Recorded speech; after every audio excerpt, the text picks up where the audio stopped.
আসসালামু আলাইকুম বন্ধুরা, এরকম সিলিং ফ্যান আপনারা নিজেই বাড়িতেই ঠিক করতে পারবেন না?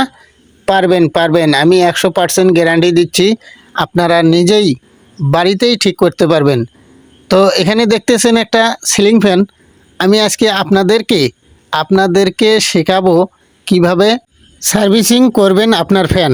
তো আমি এই যে একটা এসি কোড হাতে নিয়েছি, এই এসি কোডটা নিয়ে আমি এখন সিরিজ বোর্ডে লাইন দেব।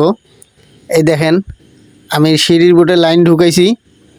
এখন আমি চেক করে দেখব ফ্যানটা ঘোরে কিনা। এই যে আমি লাইন দিতেছি, আপনারা ধৈর্য সহকারে দেখেন। এই দেখেন, যদি ফ্যানটা ঘোরে তাহলে এরকম জ্বলে উঠবে না, যদি না ঘোরে তাহলে এরকম জ্বলে উঠবে। এই দেখেন, আমি লাইন দিতেছি কিন্তু ঘুরতেছে না। মূলত এটা কিসের সমস্যা আমি এখন খুলে দেখব। এই দেখেন, আমি খুললাম। আপনারাও এইভাবে খুলবেন, তাহলে নিজেই এই ভিডিওটা যদি মনোযোগ সহকারে ধৈর্য সহকারে সম্পূর্ণটা দেখেন, তাহলে আপনার ফ্যান আপনি নিজেই ঠিক করতে পারবেন। এই দেখেন, আমি ক্যাপাসিটরটা খুলে নিলাম। দেখতেছি ক্যাপাসিটরটা সম্পূর্ণটা পুড়ে গেছে। তো এই পুড়ে যাওয়া ক্যাপাসিটরটা আমি এখন চেঞ্জ করে দেখব যে ফ্যানটা ঘোরে কিনা। এই যে আমি তার দুটো খুলতেছি, এসি লাইন দুটো। এই দেখেন, আমি সম্পূর্ণটা খুলবো এখন। এই তারগুলো খুলে নিচ্ছি। আমি যেভাবে খুলতেছি বা যেভাবে খুলবো, আপনারাও খেয়াল করে এভাবে খুলবেন। এই যে দেখেন, তিনটা তারই কিন্তু কাজের তার। এই তিন তারের ফ্যান এটা বর্তমানে। তো আপনারা কিভাবে লাইন বের করবেন? আপনার সর্বপ্রথম একটা এসি কোড লাগবে, একটা সিরিজ বোর্ড লাগবে। আপনারা মিটার দিয়েও চেক করতে পারবেন। আমি যেভাবে সিরিজ লাইন দিয়ে চেক করতেছি, এভাবেও চেক করতে পারবেন। দেখতেছি লাইন আছে। হ্যাঁ, এই দেখেন, দেখতেছি লাইন সম্পূর্ণটা ভালো আছে। এই দেখেন, ফায়ার করতেছে। তো এখন আমি যেটা বুঝলাম, ক্যাপাসিটারটা লাগালেই ফ্যান ওকে। তো ক্যাপাসিটারটা কিভাবে লাগাবো বা কীভাবে লাগাই আপনারা খেয়াল করে দেখবেন শুধু। হ্যাঁ দেখেন, 2.5 3.5 নিছি আমি। এটা এরিকসন কোম্পানির ক্যাপাসিটার। তো আমি ক্যাপাসিটারটা আনবক্স করলাম। এই যে এখন আমি ক্যাপাসিটারটা লাগাবো।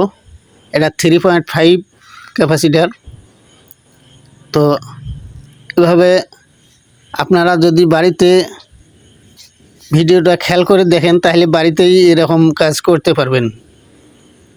হ্যাঁ দেখেন, আমি এখন লাগাবো এটা। আবার এসি লাইন দিয়ে আমি সিরিজ বোর্ডে লাইন দিয়ে চেক করে নিচ্ছি, আবার আপনাদেরকে দেখানোর জন্য বা বোঝানোর জন্য। তবে আপনারা প্রশ্ন করতে পারেন যে ভাই, এত চেক করা লাগে কেন? ভাই, চেক করা এই জন্য লাগে যে ফ্যানটা বডি যদি হয়ে থাকে তাহলে সমস্যা হতে পারে। এই ক্ষেত্রে 2বার 3বার চেক করে নেওয়া ভালো। তবে আমি ক্যাপাসিটারটা লাগাইলাম। এখন ক্যাপাসিটারটা লাগিয়ে আমি এসি লাইনটা, সর্বপ্রথম যে এসি লাইনটা, মানে এসি লাইন যেটাতে ঢুকবে আর কি, মেইন লাইন, সেটা আমি এই যে তারটা লাগাই নিলাম। আপনারা এভাবে তারটা বের করে নেবেন।